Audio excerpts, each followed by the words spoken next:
Welcome to another live episode of Off the Rack. I'm Sal. And I'm Tiffany. That's right. We are going to be talking about a bunch of comic books that came out the past week, and also a big old Marvel movie called Thunderbolts. Asterisk. Actually, maybe it's not called the Thunderbolts after all. And you know, I won't spoil it until we get there. So for now, we're just going to talk about Thunderbolts, but we're gonna save that for the latter half of the show. I realized I'm wearing the same outfit I wore last week. Ah, yes, that's true. No! But now we can talk about it, because last week we didn't talk about the fact that you're wearing. I got this really fun, Sam in the Musical hoodie. Yep. Got this. I love it. Yay. I just forgot. And then I saw a short and I was like, oh no, that's what I wore last week. The same hat and everything. Mm-hmm. Listen, you don't mess with the classic. I liked it so much. It's so nice. They did it twice. That's right.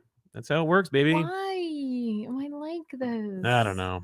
We've got a lot to talk about, though, so we should probably not waste time with too much banter. No, it's true. Yeah. There's a lot going on in the comic book world. Again, news-wise? Yeah, but I didn't really have much in terms of news. Okay.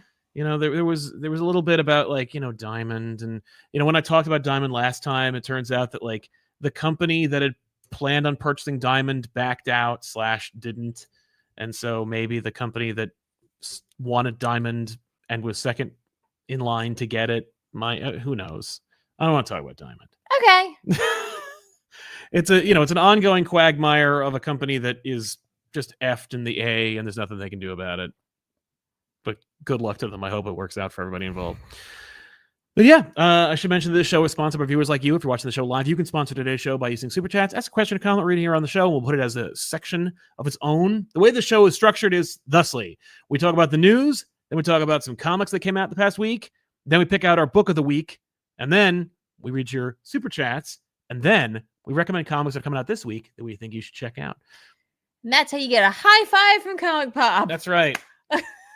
High five. That sucks. Yep.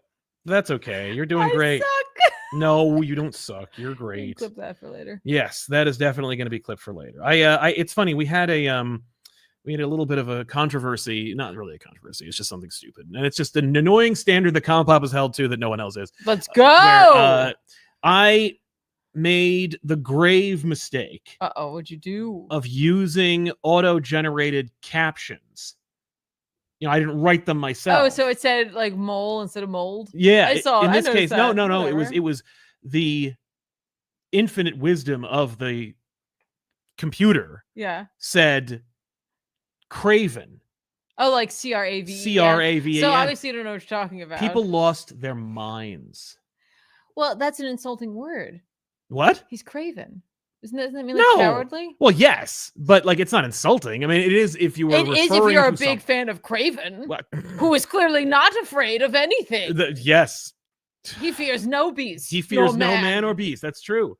Anyway, I'm just making things up about Craven. You're not wrong. I mean, all these things are true, but then again, everything is because Craven's dead, and he's actually a clone.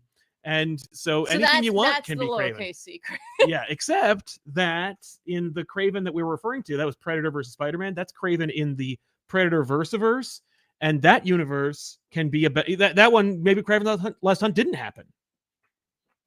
Anyway, I'm very excited because we don't have the ability to split our headphones, and so instead of both of us talking, we're going to be joined today for just a minute, and I'm so grateful for this opportunity. This is the first time, ladies and gentlemen, this has ever happened on the history of this channel, which is a Craven mistake on my part, which is going to be rectified immediately.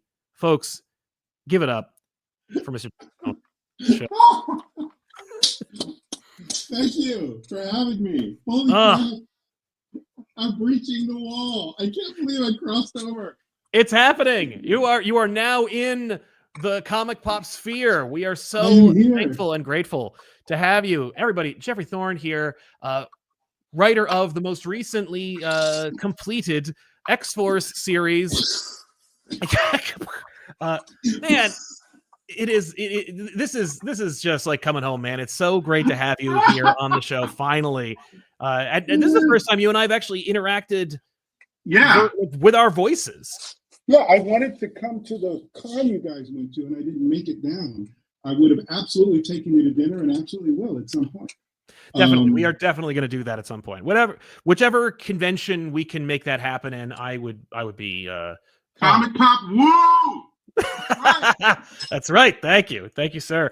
Jeffrey Thorne, woo. Thanks for having me. I love your freaking show. I discovered you accidentally, and that's how it worked, man. Yeah, I didn't know it existed. Then I had the same way I discovered Critical Role, almost the same week, and then I had years of content to catch up with, and I was like, this is hysterical.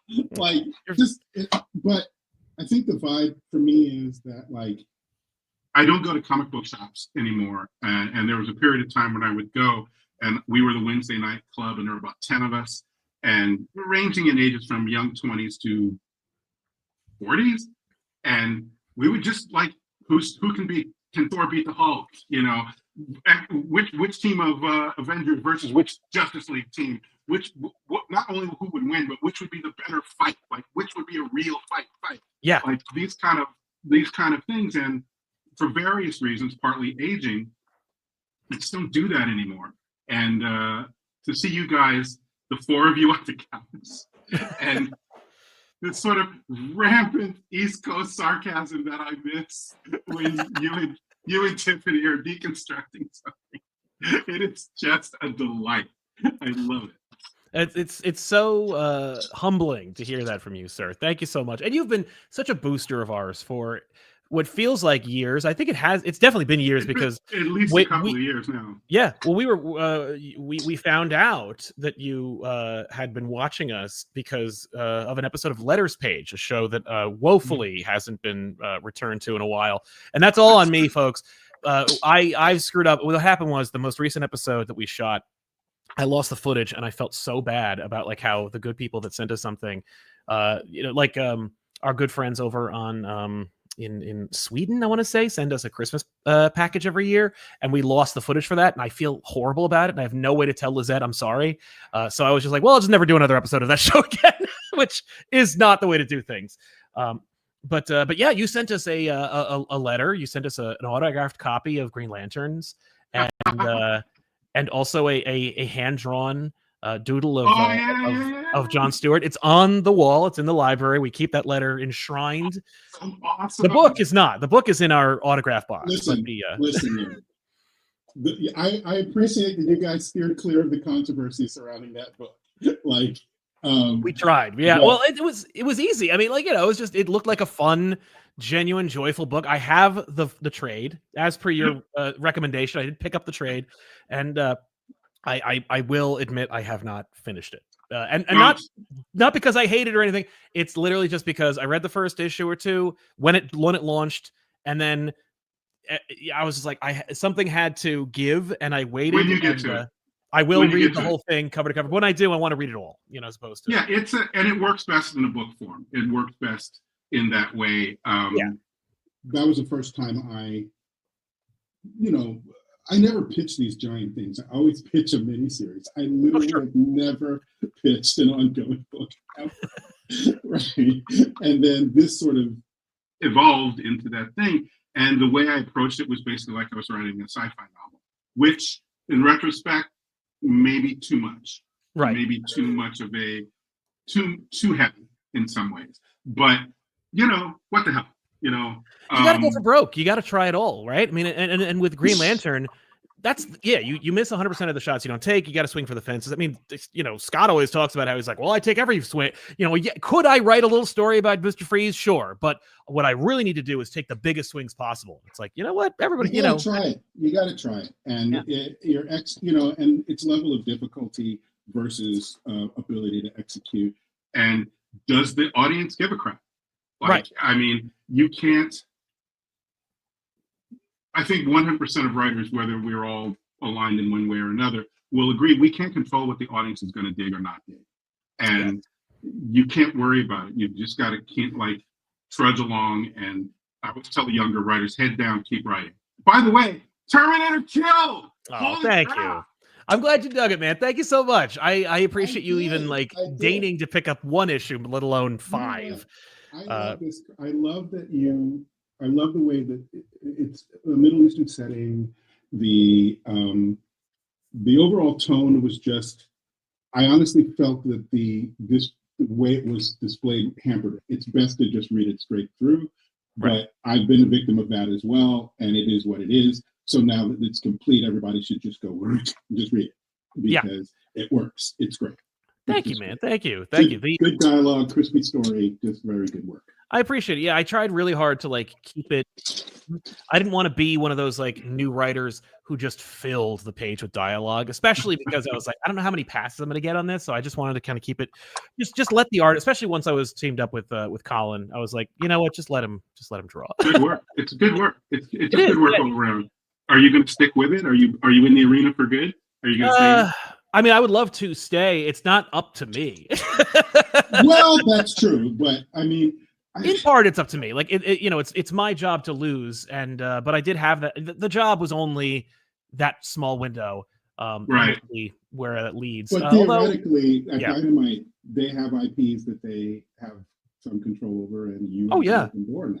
Right. We talked a little bit about it. Like there've been conversations. Let's say I don't want to speak out of turn, but I have chatted with the editor and the editor in chief about like other ideas, and they've asked like, "Do you have any other ideas?" And I said yes, and we've just been kind of like going back and forth about pitching and whether and when it's the right time. Like you said, like timing is so important in comics when it comes to like whether a pitch will be approved, whether a book will hit the audience, and whether a hit book will resonate because the right audience might not even be there until a year or so later, or maybe they'll make a big budget adaptation of that book, and then suddenly people will care about it again. Like you never know.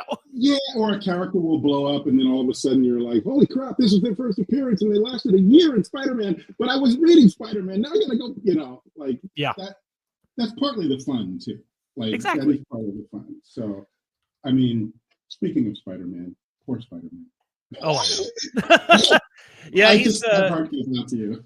Yeah, he's having a hard time. He's having a hard go of it. But you know, it's one of those things where like I understand the character has had like 70 years of history. You know, this is a great opportunity for people to catch up. You know, I missed a lot of books. I didn't read a lot of Web of Spider-Man back in the day, so maybe I'll just go read that. Yeah, I mean, it's weird. I certainly want everyone to run and go into those back issue bins. I lived in the back issue bins. It's not like I'm old enough to remember the original Spirit or, Commandy 2 or something like that. But once I discover a certain character, a certain illustrator, a certain writer, and they've had a long career, I was living, like I would take a whole Saturday and just be in the back issue bins. Like, oh my God, first issue special starring Atlas. Like it's never been heard of again, but Kirby did it, and I'm like, I'm here for this. So I want that. Yes, absolutely. But man, your affection for Spider-Man and your perpetual disappointment.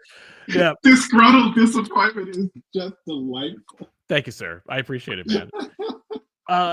I thought it may be fun. I would love to pitch it. I hate to do this, but I'd love to like pitch in and like allow Tiffany to switch out with me so she can chat with you a little bit about X-Force. No, she's underwater. Shy or something? Okay. She took a I gave her an opportunity to do something, and so she's actually like she's got like boxes. Anytime you want.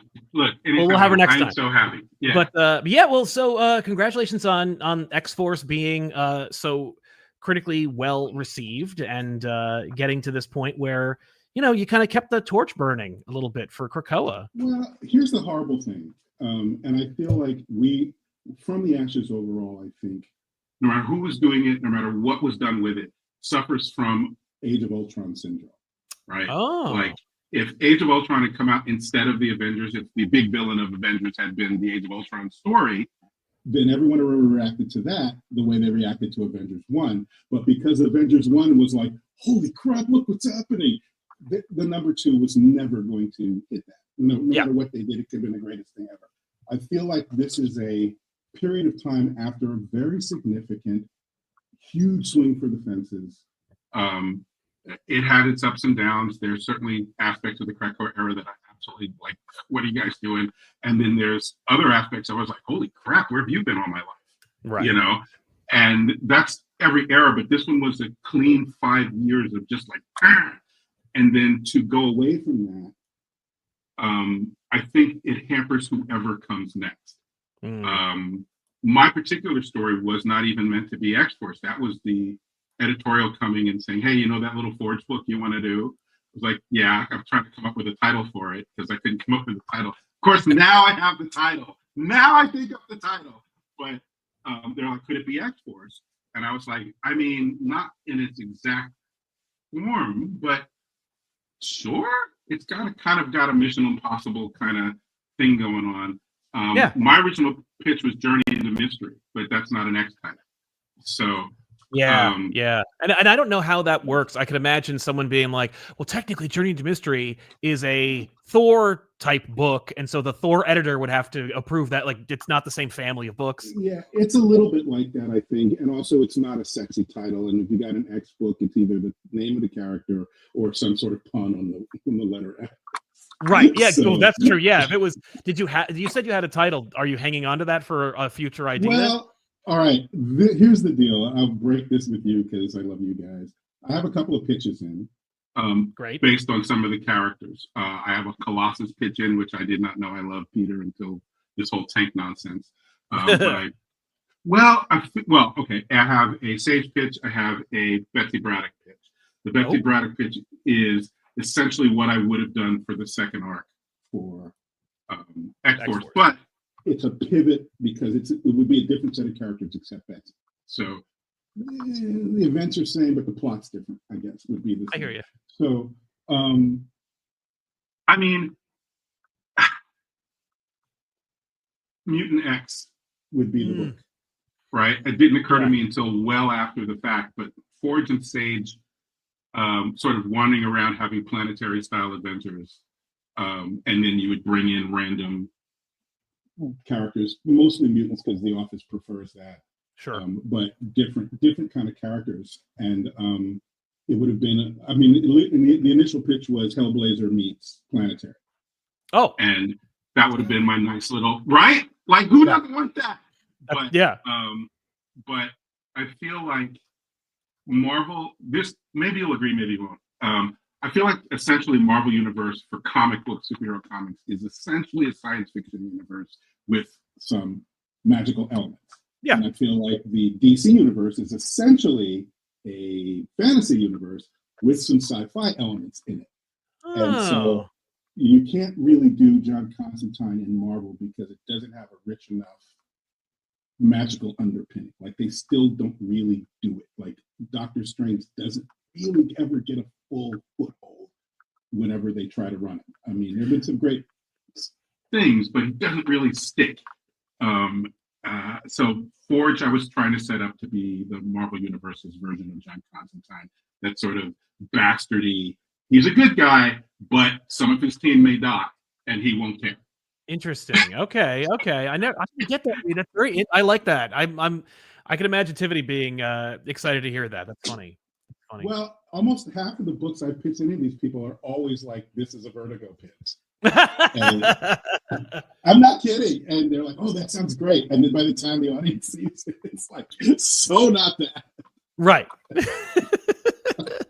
I love that, man. That's awesome. Yeah. So that was basically the plan. And then it got expanded out to X-Force. And X-Force is, whether I like the murder aspect, I never liked Kill Squads personally, but it still has to be somewhat run and gun, right? It couldn't just be these sort of mysteries and introspective and all that. It had to have stuff going on. So that's why we got all this nonsense. And certain things would have been fleshed out a bit. If I'd had the final 5 issues and no crossover to deal with.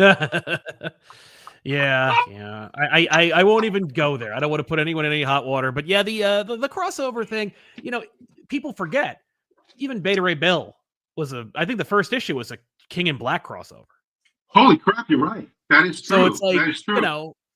There's a precedent for that. I mean, they get around it. I didn't mind crossover. Like, one of the fun things, I've never been in an office like this. Well, the X office, they had a Slack for Krakoa, and I guess we have a Discord.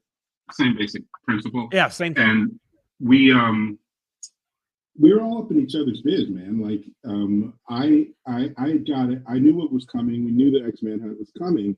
I just didn't know when. So the original 5 issues of X-Force. I drive defensively, let's say. I felt like I got burnt. I felt like I got burned on Mosaic because the character was pitched to not be part of this sort of ongoing mishigas that was going on with the Inhumans. He was very specifically way over here. His personality was he was kind of a dick. He had no loyalty to these people, so there was no reason for him to join their fight. Yeah. Right? And then 2 of the writers of the main Inhumans, X-Men, and whatever thing were like, what are his powers?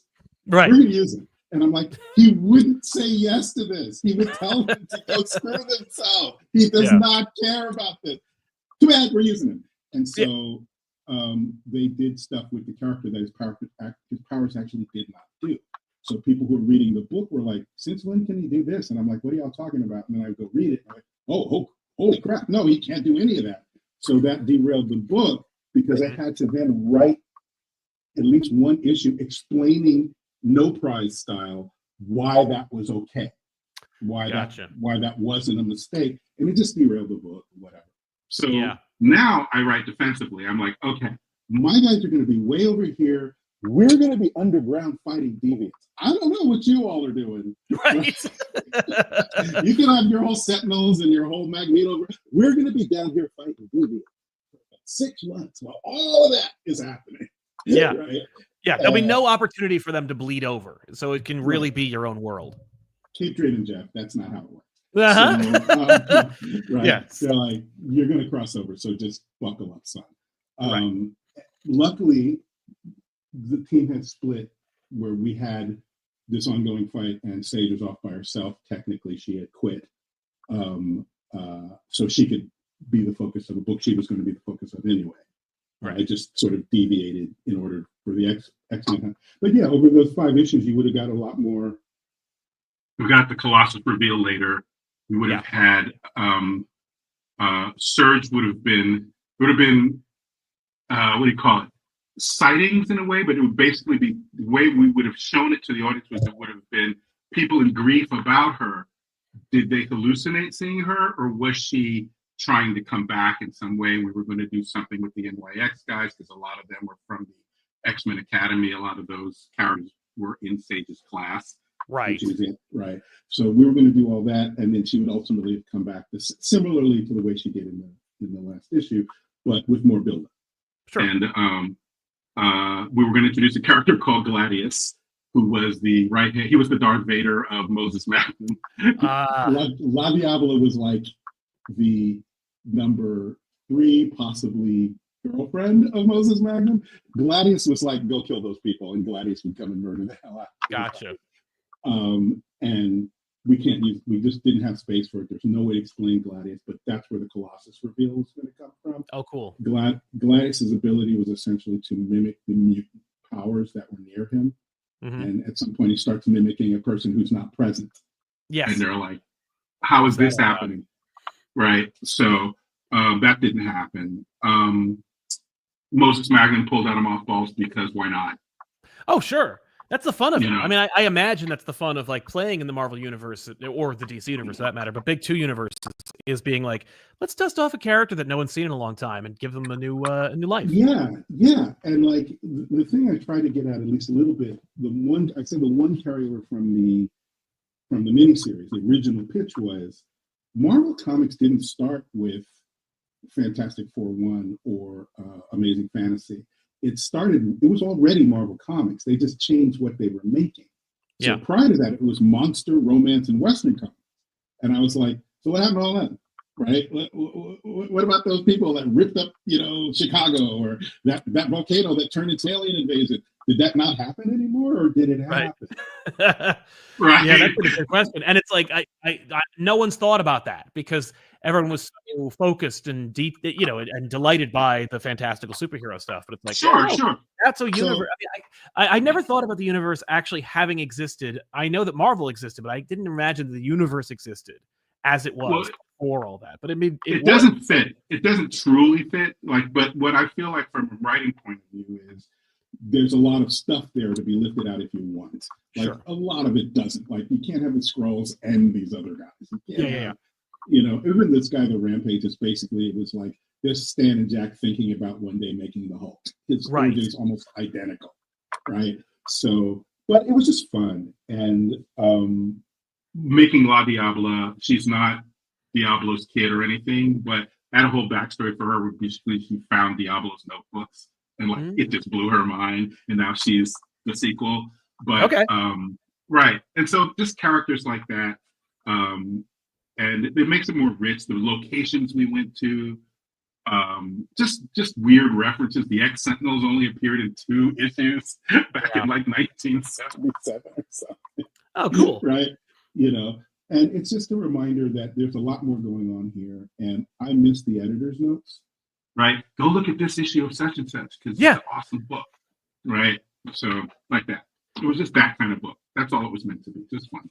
Yeah, well, and it was, and I think it will be sorely missed. But I hope it's not. I mean, certainly I'd love to see you play in the X world some more, but doesn't matter to me. Whatever you got, you know what? So you know, you got some irons in the fire, and I do. But I also feel like this next round will be the last one. Like the biggest for Marvel. I'm not going to knock the comics, but I'm going to probably swing back into indie world again. Okay. The only reason is that it's a hard juggle. It's a hard lift to do that and do the other job. And the other job takes up a good deal of brain space. And you don't want to give the comics, you don't want to short them. Right. It's you agree to do this, your name's on it, you still have to treat it exactly the same way as if someone was paying you, you know, hundreds of thousands of dollars and, you know, Tom Cruise is your lead or something. You have to act like that's what's happening. And, or at least I do. And at some point, it's just a lot. Yeah. And I'm not even writing X-Men. X-Force was a lot. Can you imagine if you were writing one of the X-Men books? Oh dear God. No. So, but yeah, I got those pitches in. Nice. There's some things I pitched that I know will never go. I had a Brother Voodoo pitch. I definitely wanted to do. I had a whole thing with Ronin, where somebody steals the Ronin armor and forms their own little team to sort of right the wrongs that the heroes don't right. Yeah. Like I had this whole thing with Collateral Damage. I wanted to do a here's my Spider-Man pitch. So Okay. Okay. Yep. Which will never happen. Okay. So Never say never. You never know, man. I mean, I know that you're gonna move on. It'll never happen. No, it'll never happen. I'm only telling you because you'll appreciate it. There's all this obvious controversy, the one more day, and this thing with Paul, and, right? Oh yeah. I kind of see what the company would like it to be, but I think they're missing a trick. Peter is not a sad sack. Peter is a person who's a normal guy trying to juggle adventuring with normal life. That is the actual hook. When he was in high school, he was the nerdy guy, so it comes off as, oh, he's always getting kicked by life. But in fact, Peter was kind of a jerk in high school. Right. So, like, he was not a victim geek. He was I'll put, I don't know, some sort of acid in your locker geek. Like, you mess with me, yeah, I will hit you back in something. Oh right? yeah. Right. No.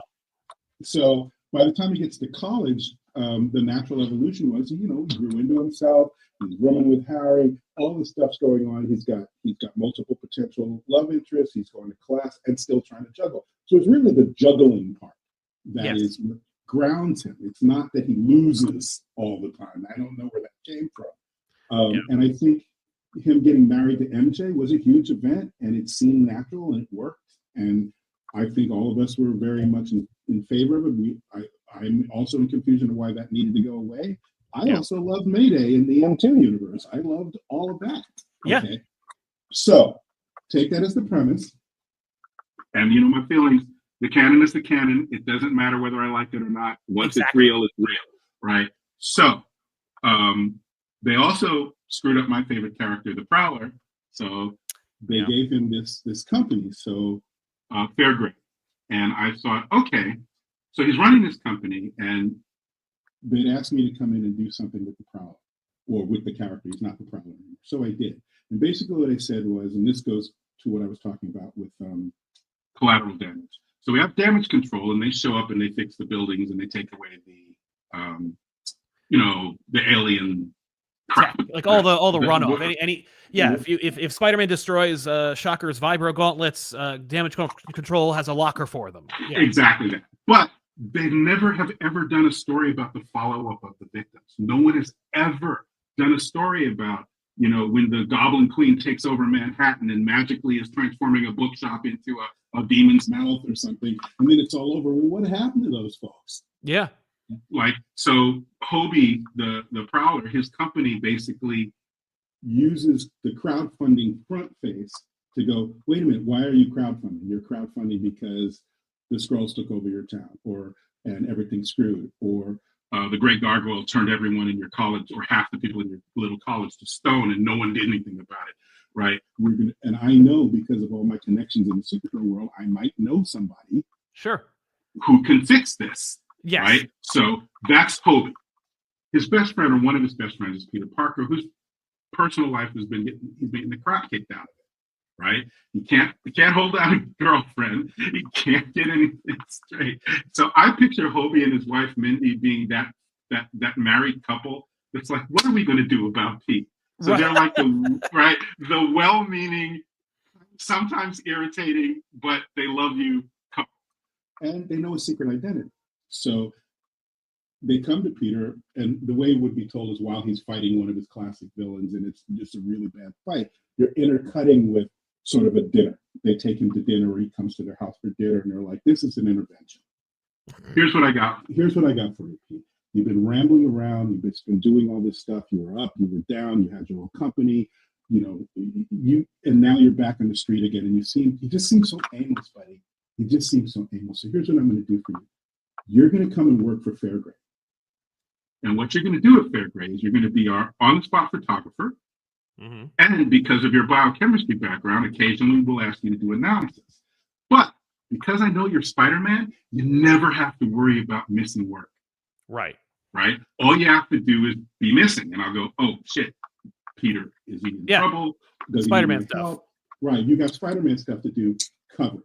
Plus, here's a whole slew of, now in my case, they wouldn't be brand new characters. I would literally pick obscure characters that people from across the Pantheon, of course, yeah. Right, who are part of Peter's sort of department, who all do different things. Some of them would be a love interest, possibly, we don't know. Someone cute, who's smart, and he finds attractive, whatever. Other people will find him irritating because he's the boss's friend, and how did he get this job? All of that kind of crap that you would get the same way in high school, the same way in college, and now he's in late 20s, early 30s. I'm the new guy at this company. Yeah. Right? Same kind of crap, except Paul and MJ break up. He doesn't know because he's like, all right, I need to be hands off with that. Exactly. Right. I need to completely stay out of that. It only hurts me, and it's making her life more complex. Right. So I'm going full no contact. No contact. She doesn't need me in that. Go. But unbeknownst to him and unbeknownst to the fans, we don't even know this has happened. They're doing something. It's a party, or he's at some whatever, and she knows he's Spider-Man, obviously. So he pulls her out of something, and he's like, "Well, I'll get you home or whatever." She's, "Oh, I live over here." Right? And he's like, "Excuse me?" Right? It's just, well, it didn't go. It just didn't go. Yeah. We're friendly, but I need to be on my own and do my own life or whatever. And so you can slowly segue him back into maybe dating MJ if she wants to. Plus, they have all this baggage to work through. So there's a lot of emotionality, the soap opera stuff that people like. They don't get married again. Sure. And he has other people to date, but MJ's in the mix. And, guys like you and me be like, well, we know he's ending up with freaking MJ. Right. At the end. But which one of the right? Right. But he'll get there. And he loves her. That's the thing. I think people forget. It's a true love situation. Yeah. So no matter what happens, she's the girl that he will drop everything and go rescue. No matter what. he would leave his own wedding to go rescue Mary Right, Jane's exactly. life. Yeah, it's Right. it's the Lois Right. Lane effect. It's the one thing you Exactly. can't help. Right. So that would be me. I would set that up. It would take about 10 issues. And then I screw off and go off to do whatever the hell else I'm doing. Right, But but you that set gets it you up. Right. And it gives you everything you need because it gives him a new venue. It gives him a job. He still has to protect his secret identity. He's going to have enemies. Right. Both old and new. Mhm. Right. Fairgrave can get in its own time. Oh, and by the way, they have their own personal Matt Murdock in the body of Hobie's wife, Mindy, who's a high power lawyer. Oh, cool. Right. Right. So all of this stuff, it's story engines. Exactly. Story. That's you're hitting on something that is so fundamental that like most folk don't think about. When I say most folk, I mean fans, but also some folk within the industry where it's like, you're creating an engine that is supposed to continue to run after you've given away the keys, and that is the thing that they're always tapping into. Like everyone thinks it's like cosmetic. It's like change his costume or when it comes to any character, like change something that is visually output we can get a variant cover out of, and maybe that'll get us like back to where we were, or make things like the thing I read as a kid. And it's like, even then you're not touching on the thing you actually want. The thing you want is the feeling you get when you're reading a new comic book. That's it. Exactly that. And that's part of why I love your freaking show. Well, thank you, sir. I love all of your panoply of shows for that exact reason. Even when you're mocking the thing, like let's just say, what was it? The blood hunt? Bloodlines. Yeah. Bloodlines. Mock away, my friend. We mocked that as it was happening. It was like, what are you doing? But the thing is, even with that, there is a sort of joyfulness to. There's still fun in here. There's still like, this is very silly, and these guys are being dumb about it, and here are the reasons why we think they did it, and all that kind of conversation is literally fan conversation. I am a fan of this, and it makes me feel good to talk to other fans in this way about this. Same, buddy. Right? So I'm looking at it going, no, he's not wrong. And your fascination was Tempest Fugonaut. I love Tempest Fugonaut. He's so stupid. I know we've talked about this offline, but yes, the Tempest Fugonaut of it all, because but Tempest factors into the bloodlines of the 2001 AD or not 2001 AD. That's a publisher.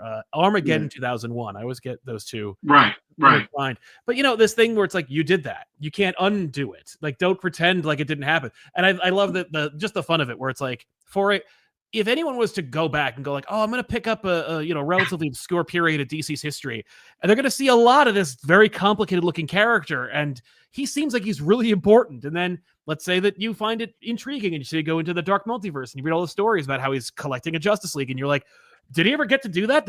I heard there was a Dark Crisis. No, they didn't do anything like that. It wasn't even a little bit. It has nothing to do with that.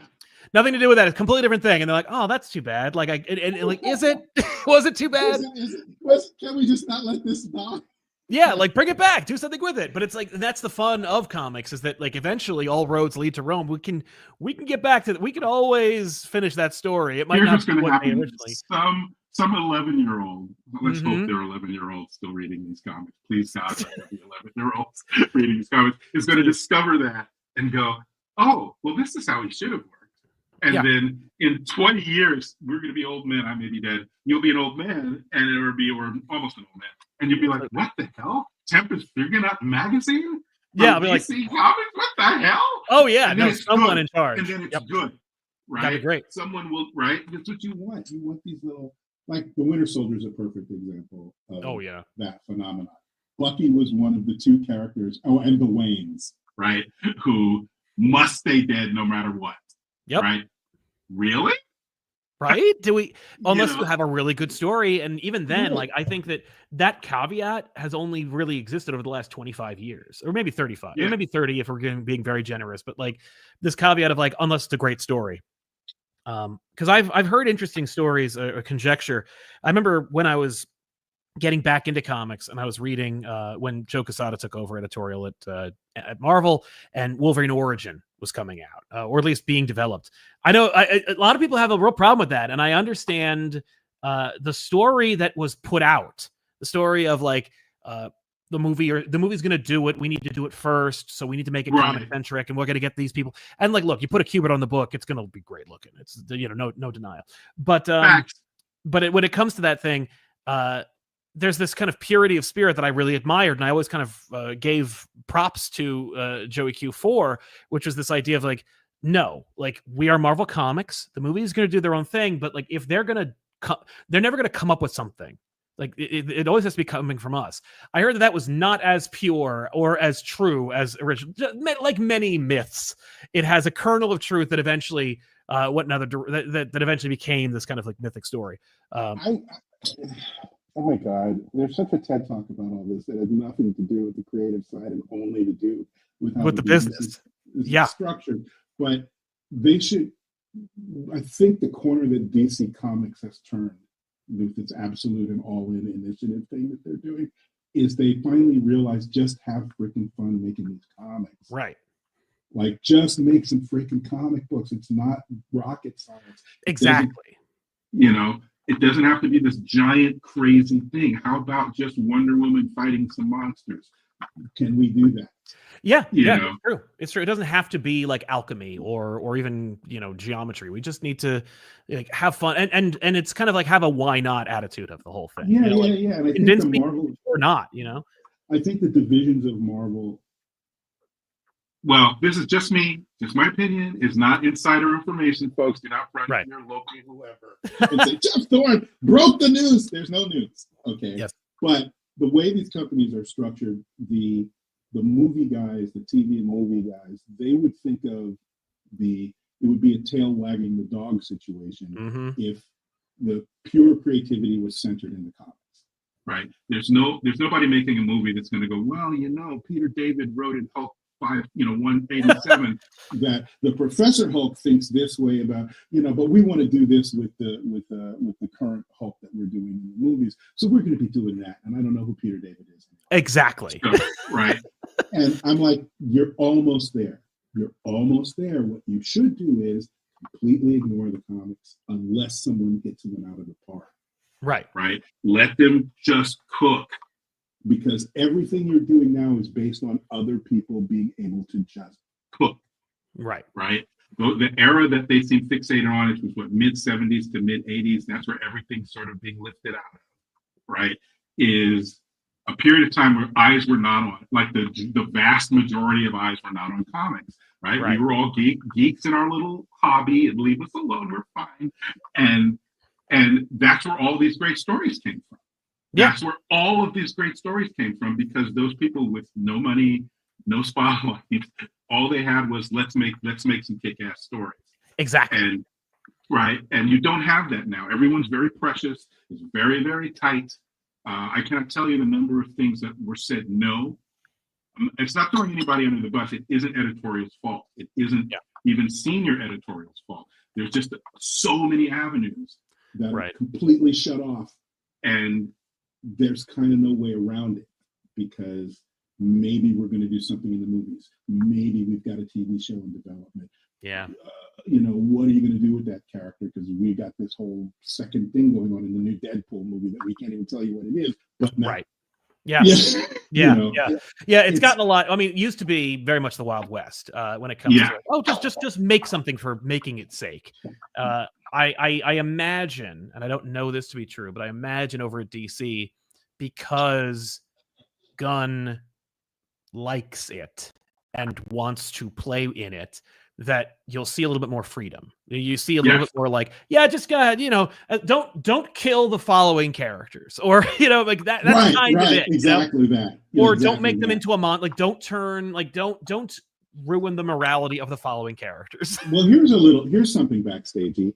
I've worked at both companies in their animation sides. I will say this, that the Marvel side was kind of like, it's not this aggressive, but we don't want to hear about it. Like, you, Comic Book Geek Jeff, you have an encyclopedic knowledge of our company's characters' history. Yeah, that's great. We don't need to hear all that. Whereas the Warner side, the comic book guys can veto things that are going to happen in comics. They'll be like, in the shows, they're like, no, can't do that. no, you can't use that character because blah blah blah blah blah. Sometimes Right. it seems arbitrary, but they have enough.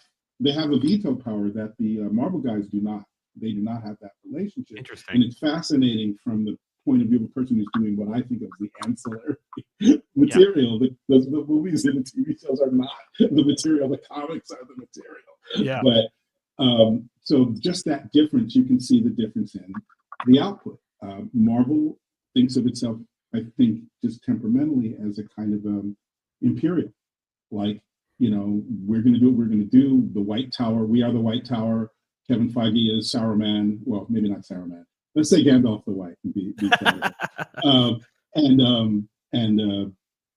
And over here we've got this sort of weird conglomeration of hippies, aging hippies that are like, go do your thing. Go do your thing. Right. Go do your thing.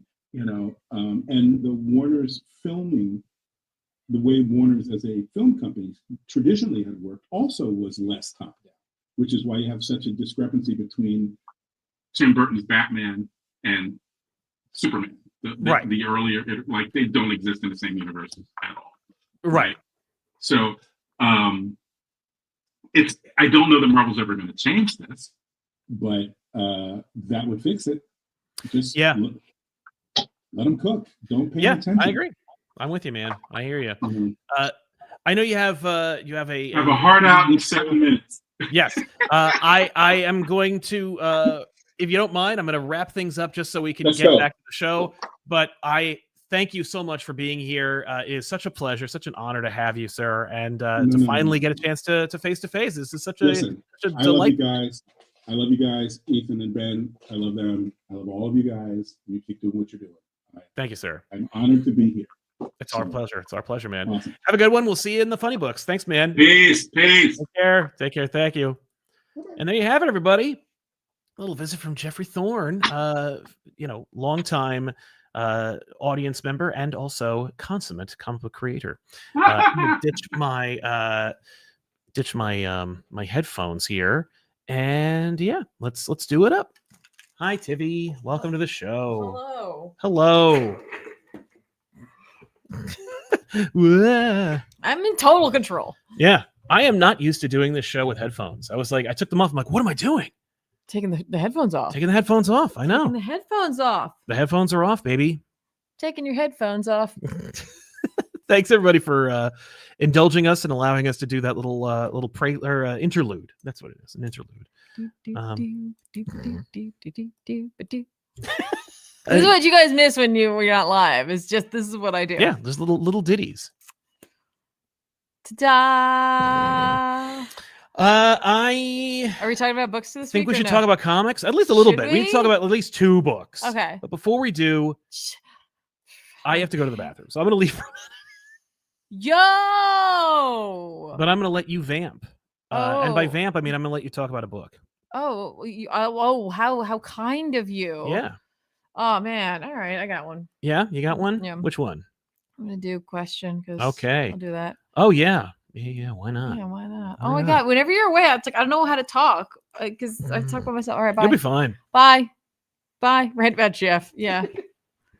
I love Jeff and hate him. Hi, everybody. Here we go. Let's do it. Question All on the Watchtower came out this past week. This is issue 6 by Alex Figueroa and Cyan Torme. And this was it, everybody. The mini-series or the series is at its finish, its conclusion. And yeah, I mean, listen, I think at the start of this series, I was like looking for a mystery, but by the end of it, I had a really good time. It was not what I expected it to be. And sometimes that's okay. That's why we take a chance sometimes, right? So Renee deals with Cyborg Superman. She deals with herself. She gets a dog who was also created by Cyborg Superman named, well, he calls it Doomhound, which I was like, that's kind of a cool name. Anyway, I will say, like, the dispatching of Cyborg Superman was more not really like solving the problem. It was more like that's someone else's problem instead of actually dealing with him. So yeah, it's kind of just rocketed him right on down to earth. So they can deal with this. It's not Renee's problem anymore. It's not on the Watchtower any longer. That said, I think the series was really everything that was going on with the Watchtower, with Cyborg Superman, with Eradicator, with all of that. It was just set dressing so that Renee could learn something about herself and hopefully start some good work towards healing. I think for me, the art was really the standout if I had to pick between the two. For this series, I absolutely love the superhero look of to Tormey's work, and especially when you pair it with their incredibly beautiful fluid lines. Overall, I had a really fun time with this series, and I'm glad I picked it up. Yay! See, that was easy. I don't know, guys. Don't tell them about all the terrible mistakes I made. It's like, I didn't even know what to say. There was the mistake. Yeah. Whoa. Also, Hellhunters. Yes. Real quick. Please, because it ended. Yeah, Hellhunters number 5 came out this week as well. Was it awesome? Yeah. Yes. Duh. It was written by Philip Kennedy Johnson with art by Adam Gorham. What a great ending for this series. It wraps up everything and it does it in action-packed glory. And even when fighting was over and we got to see some of the dust settle, Johnson does a great job of making me care about what's next. Maybe I just like heroes who break all the rules and to get the job done, or maybe it's the magic and the hellfire in this book, but I'm really going to miss this miniseries. I really enjoyed it. I'm going to say it again, but damn, I would love to see this animated or live action or whatever. I know I'm usually the person who says the comics don't have to go to another medium, that they're fine just the way they are. Yeah.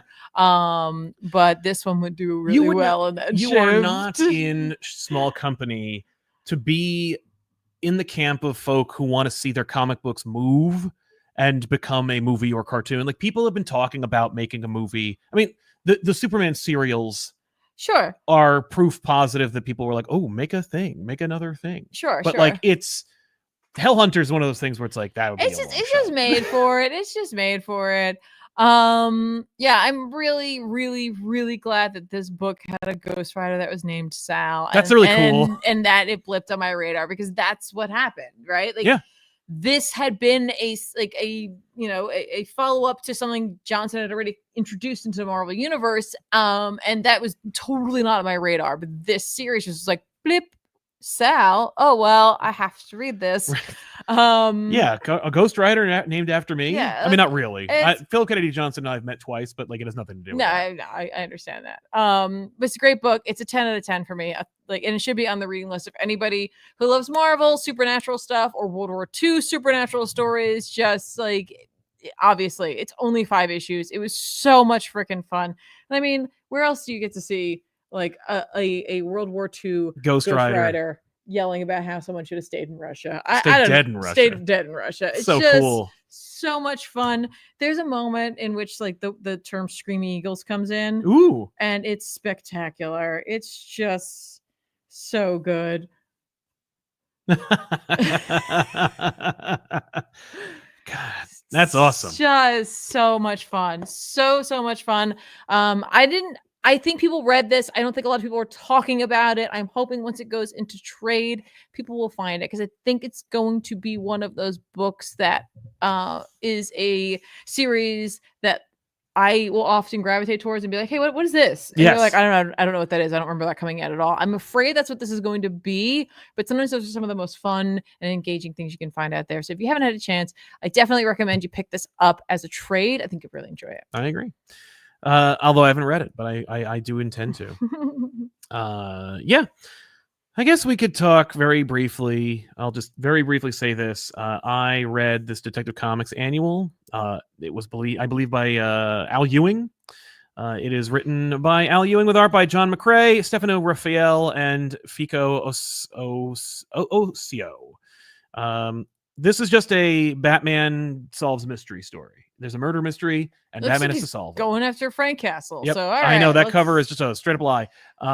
No, there's a billionaire shut-in who is murdered, and he writes in his own blood, Batman, don't solve my murder.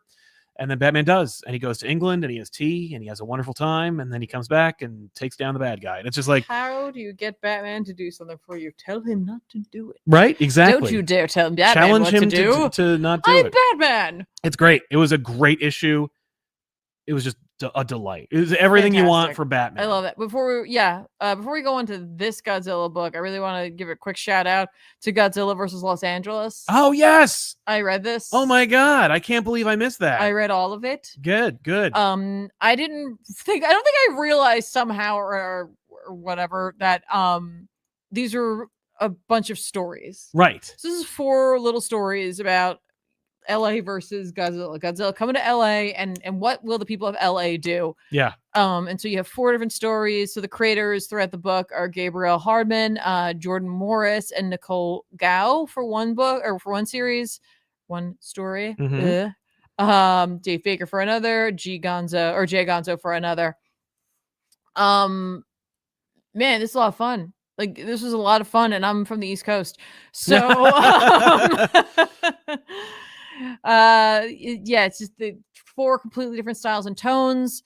I really like the first one. That was called Eye in the Sky by that was the Gabriel Hardman one. I really, really like that one. It was sort of simple, but like ton of fun. It's about a journalist or like duo. They have a helicopter and they know that like inevitably like drones are going to take over their jobs. They're already in the news building with them. Okay. Godzilla attacks. So, like this is our chance to try to prove that like we're still worth it. That like so they go out there and it goes completely awry. But at the end of the day, they want it, like they both survive. It's very heartwarming and what have you. And I could imagine the creator of this having like maybe one moment in his head, which was POV, Godzilla's attacking your city. Because you get to see something like that in this story. It was really great fun. That's cool. The second one, major art shift to the point where I was like, there's just no way I'm going to be able to enjoy this. But within like the first few panels of the story I was in, this one was about like the Hollywood dream in a nutshell with Godzilla. It's cute, it's quirky, and it's a little bit snarky. Okay. The third was super snarky, like an East Coast level of snark and sarcasm. Okay. Which again, it just very much appealed to my East Coastness. Also, I now know all about how Big Auto screwed over the mass transit option in LA, which is why they have so much traffic. It's very historical. That's interesting. Like, I was like, I learned a lot about LA's lack of mass transit today. I learned that from a little movie called Who Framed Roger Rabbit. Well, there you go. I learned it from this comic. From Godzilla versus Los Angeles. Yeah. Also, they mentioned Destroyer. Oh, wow, really? Like my favorite kaiju name, knowing nothing about him. You have a little figurine of him. I have a little figure of Destroyer. I like his design. He's ridiculous. I like to say his name. The last one felt the most Hollywood. One part, love for their city. Another part, movie magic. This book was an unexpected pick-me-up. Okay. For me. It was full of heart and hope and just a kaiju-sized amount of fun. Yeah. Honestly, I can't wait for the big guy to go eastward and take on New York City. Yeah, but he's going to Boston first. Oh, great. Well, and thanks to this book, $40,000 was raised and was donated to the Bink Foundation. Yes, and that's really like, this obviously has to do with the fact that IDW raised a whole bunch of money in order to give to people who had been affected by wildfires in California. I don't know if it's specifically in LA or but you could feel the sense that the writers and creators of these 4 stories were going to show people that Godzilla wasn't trying to stand in for the fire, but he was there to represent how people come together in a lot of these stories and how they can rise above it. In and the face of tragedy. And it's so funny because last week I was talking about some books that were very down. You know, and I was like, I don't know. This was such a pick me up. It's such so bizarre thing to say because it's Godzilla. He comes in, he destroys, wrecks everything. Yeah. But the point of these stories was that the human spirit perseveres, and we're here for each other. Well, that's and very LA, really isn't nice. it? Like, or very Hollywood. The idea of like, I'm going to like elevate through entertainment. Yes. So I guess what I'm saying is, I feel like I slept on the first Godzilla versus because I was like, I don't know anything about Chicago. What does it matter? It's kind of an opportunity to meet the people. That's there through Godzilla. Yeah. So I feel like I may have to go back and get that. I guess I'm definitely going to read the Boston one, and if and when he comes to New York, I will be there 1,000%. Oh, definitely, no question about that.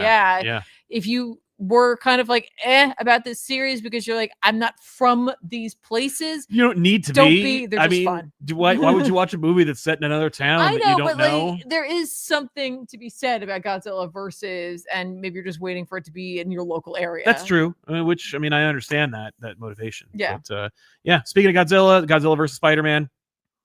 This was cute and fun. The art's great. It was, of course, written by Joe Kelly with art by Nick Bradshaw. This is just it's an alternate reality flashback story about Spider-Man circa 1984-85 dealing with Godzilla and his fledgling new symbiote suit, which he doesn't know is a symbiote yet. Right. It is in every way that is not editorially driven, cute and fun. Yeah. Bradshaw's art is great. It's fun. It's very like it strikes that tone that allows this horror. I imagine that if you did Godzilla versus Daredevil, Yeah.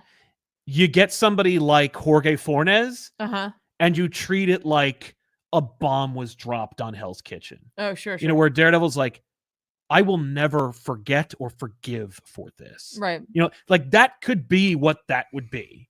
With this, it's Matt, you're a Catholic. Never. I am never going to wrap it, and I'm never going to forgive anybody.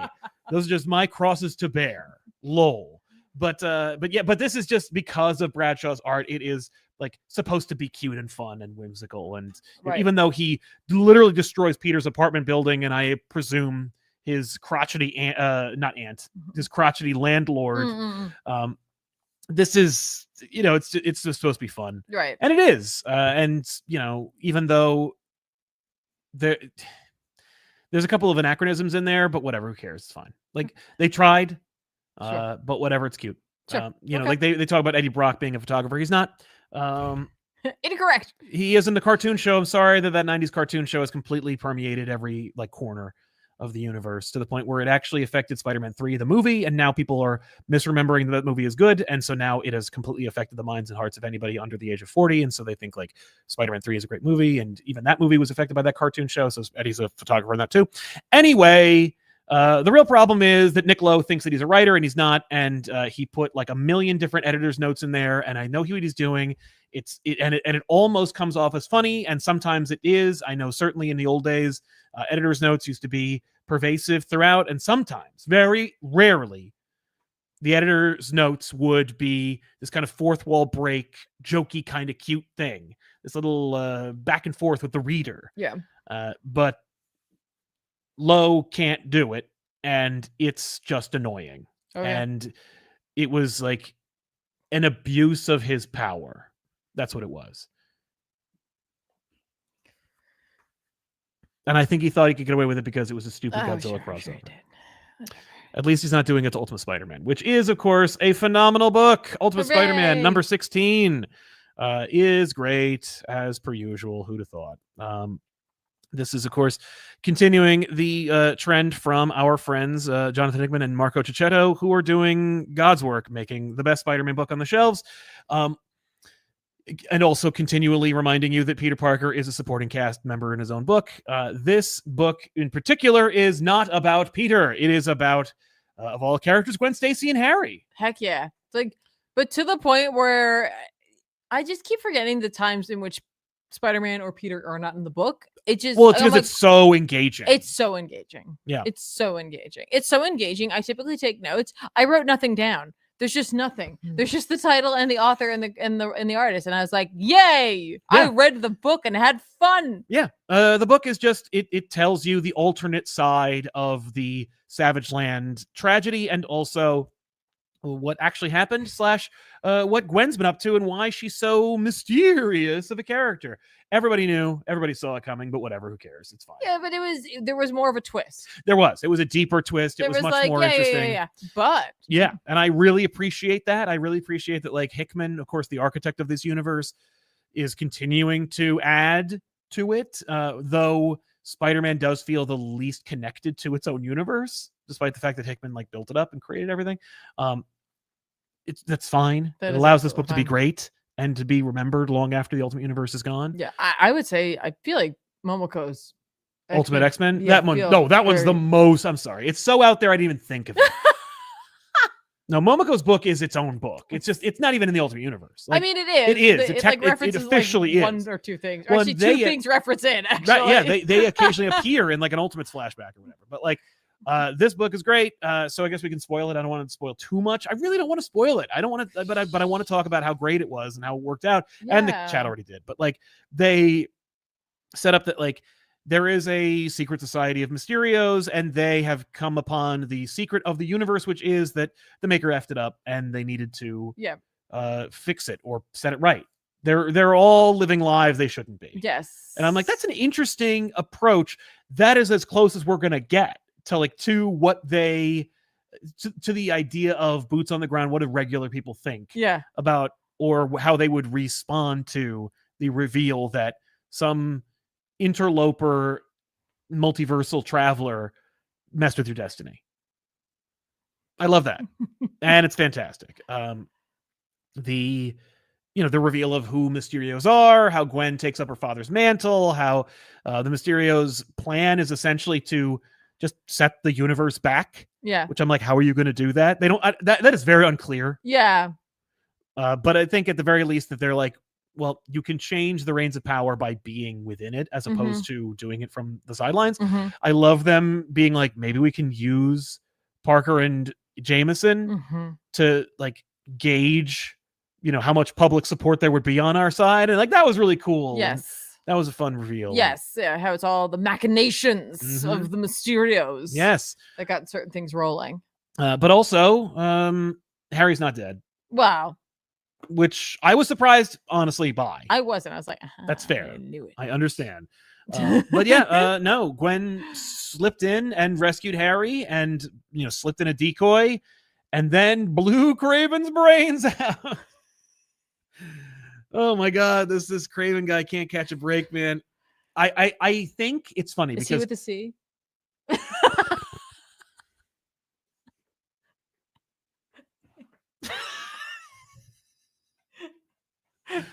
I was sad to see it because Craven is. I've come to appreciate Craven as a character. Oh, okay. So, as far as like, I think it is a neat idea to have like a regular guy that fights Spider-Man that's like really good at hunting, and also his best story is the one where he dies in it. And I wonder if there were any more good stories to be told with this Craven, or if it's like, look, you know. What do you mean good stories? There's no like. They're like, look, you saw it. They're all done. We're just gonna kill him. Yeah. Sad. Here was the story. Yay. This was the story. This is the thing. He was formidable and scary, and he would have definitely hunted Peter. And he's in Arizona for no good reason, as it turns out. Or not. Right. So or not. Great. No. Fantastic issue. I mean, it's a fantastic series. Yes. Who do you think the other Mysterios are? Oh my God. I mean, right? I think Ben will be one. I was low key like at one point I was like Norman Osborn is. Oh, everyone who died. It's not Ben. It's May. I was only saying that because of the fact that like when he's talking to Gwen. Yeah. But I was when like, he went I at the think wedding. he's just saying that he's just like, my son's such an F up. Yeah. Like, don't let him screw up your life. Yeah, don't let him But I don't think so. mess up your plans. That would not be a surprise. That would be cool. Yeah, I think it's May and I think it's Osborn. I think you're right. I mean, it's gonna be more it's gonna be characters from Spider-Man. It's not gonna be like, or we'll never see them and it won't matter. That could also be it. Well, when Hickman inevitably quits the book and the universe, because that's what he does. But this is a great series, and it has no signs of slowing down. And even when the issues have no Spider-Man, the covers are total lies. It doesn't matter. The covers in New York with Spider-Man in it. I just want to see the art. It's so great looking. Shadow is such a great get, and it's such an unexpected grab. Actually, I would say this is in fact not a lie. I would say that this is indicating that some of what has happened has led Spider-Man to where he is. That's true. So he's constantly been surrounded by the influence of Mysterio. That's true. That's a good point. Yes, it's metaphorical. Try appreciating your art sometimes, sir. Yeah. But yeah, great book. Yeah. Before we get into the book of the week, sure. Hang on. There was I know we're gonna like go over super chats at some point, but there was one you saw. This is such a timely one. Yes. Go ahead. No, go ahead. Bear Farmer says, picked up Flash 20 free comic book day because Tiff made it sound cool. Yeah, thank you. I'll be picking this book up going forward. The book is crazy. I love it. 2 geese just flew into and hit my car. I'm not moving. I don't know what happened. It happened as I was writing this. 2 geese flew into my car. Both of them? Were they Twitter pating and they just didn't notice? Oh, you said the geese are fine. They got up and flew off. Oh, good. All right. I love. Those are resilient beasts. I was like, we have to read this. That's true. We have to read this. I love that he's writing it and then bam. And 2 geese. Freaking love it. Amazing. Also, thank you for trying Flash out. I'm glad you're enjoying it. Yeah. But I was like, no, we have to talk about this super chat. Somebody asked if I picked up the seasons. I did. You did. This is. That's enough of the seasons. It's like it's not even the book's fault. It's not even the book's fault. Like I just don't understand the pacing of the story. Like, there's part of me that fully acknowledges that there is something interesting. Mm-hmm. But there's another part of me that's struggling really to care about any of this story. I'm not condemning it whatsoever, but I feel like I gave this enough time to attempt to connect with it, and I just don't seem to be able to make it work. And I'm going to put the onus on me. Yeah. Thunderbolts came out this past weekend, May 2nd. Thunderbolts came out. Thunderbolts asterisk. This is our non-spoiler review before we get into spoiler territory. I'm always like, wait, are we doing a separate show here? Okay. They're directed by Jake Schreier and starring Florence Pugh, David Harbour, Sebastian Stan. And Wyatt Russell. This is a new Marvel movie that comes on the heels of Fantastic Four: First Steps, and was definitely the source of many different controversies and discussions, from AI accusations to why would you make this? I remember when the first art, it was not even it was an artist rendering of the cast, was revealed at some D23 expo of some kind. People were like, all they do is punch and shoot. That's not a team. That's very boring. I don't care about that. This is great. Yeah. It had everything going against it. A bunch of interchangeable characters who all punch and shoot. It's gray and brown the whole time, and it's made by a guy who just makes TV shows and music videos. And also, we're on the cusp of a multiversal war that will involve Hugh Jackman's Wolverine, Tobey Maguire's Spider-Man, and Ryan Reynolds' Deadpool. Yeah. Who asked for this movie about a bunch of randos who are all trying to kill each other? Me. Yeah. Yeah. I mean, I was trying to describe this to some people who were like, oh, well, how was it? And I was like, this movie is an underdog. And I was like, in every way, it is the movie itself was an underdog, and the team is just underdogs. I'm like, and I love a story like that. Yep. I think David Harbour is endlessly hilarious, charismatic, and friendly. Yes, I want him in everything. Yeah, I really do. I really do. I thought the cast had the perfect sort of anti-chemistry. Yes, because you can't say chemistry because it's not, but it is. It's chemistry, but it's chemistry. It's a different type. They all butted heads in a very fun way and allowed them to be their own characters. It's another thing. You get a lot of Marvelisms. People are saying, "Oh, he's standing right behind me," isn't the that kind of thing. These are all characters who pretty much stay true to the character that they are, and you see how their personalities bounce off each other. Yeah, I was. I think it was. I delighted. I really enjoyed it. You can go off of reviews, you can go off of our reviews, you can read whatever. But the fact is, the only way you're going to know if you like this movie is to actually see this movie. Yeah. And it's worth seeing. It's worth seeing, especially in the theater, because if you see it on your phone, you're not going to be able to make out what's going on. Because again, it is kind of brown. Yeah. Additionally, it's also about something. It's been a while since we had one of those. I mean, movies are made like that all the time, but in the Marvel universe. In the Marvel universe, I'm talking specifically within the MCU, of course. Not like in cinema. In cinema, yeah, no. As a whole, I would say that this is something about something else. Yep. And that gives it a lot of heart, and the characters work all for it. Yeah, yeah, it's earned. It's earned. There is an actual okay. I'm gonna say a bunch of things that are clearly that are obvious. They're as obvious as members of the Academy Awards having to watch the movies that they vote on. And yet we have a rule now that makes it such. So I'm going to say things that are kind of no duh. And I'm sorry, but here's the thing. Ben Grimm. But the movie has a protagonist. The movie has a rising action and falling action and climax. The movie has an antagonist. Yes. The movie has a twist.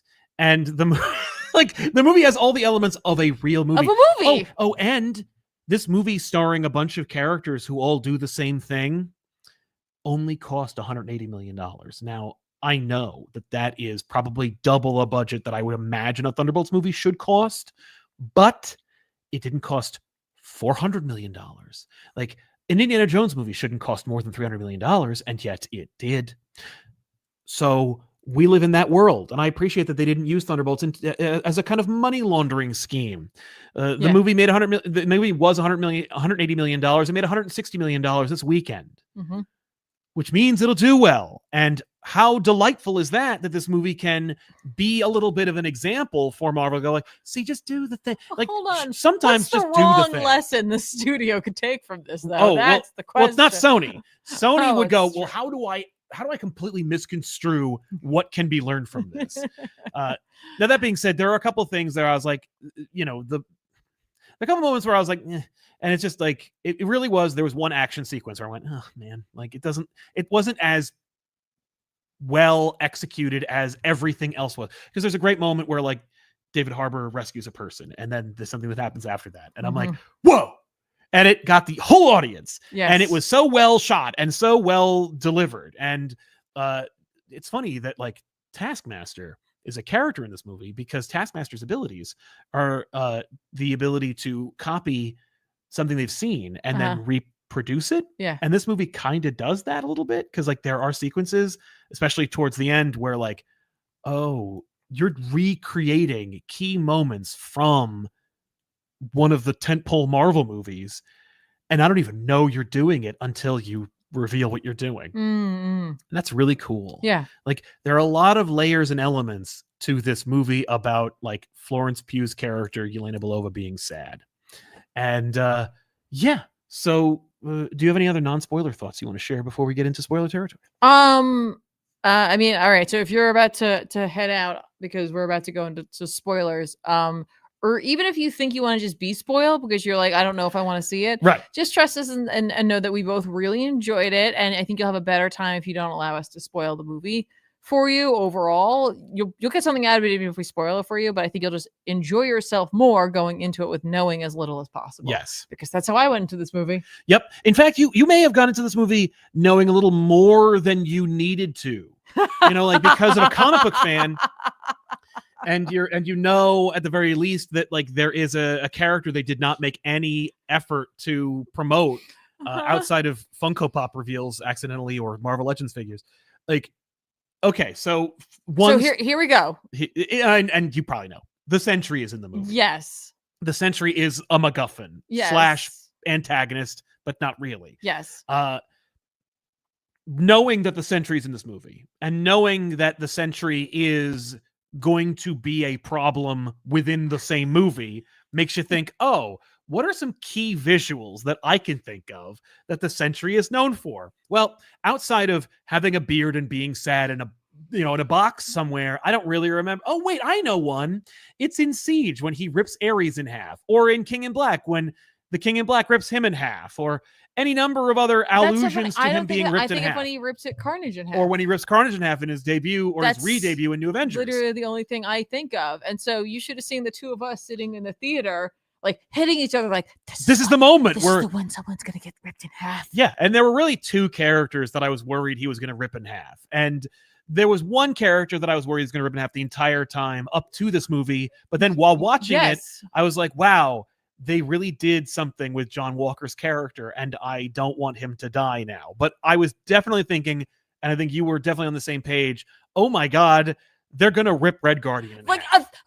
Every moment, I'm like, oh, here he goes. Oh, okay. Yeah. This is the moment where like he's going to grab Red Guardian and he's going to pull him, and then they're going to cut to the Thunderbolts going, oh no, and then he's going to be dead. And it's like, they're not going to show that scene, but like this is a movie where it's like, look, we made a Deadpool and Wolverine movie. Like we can do R-rated movies. This movie isn't R-rated, but we could go farther with it. Yes. And I was just amazing. Yeah. I was amazed at, like, I was thankful they didn't do it. Yeah.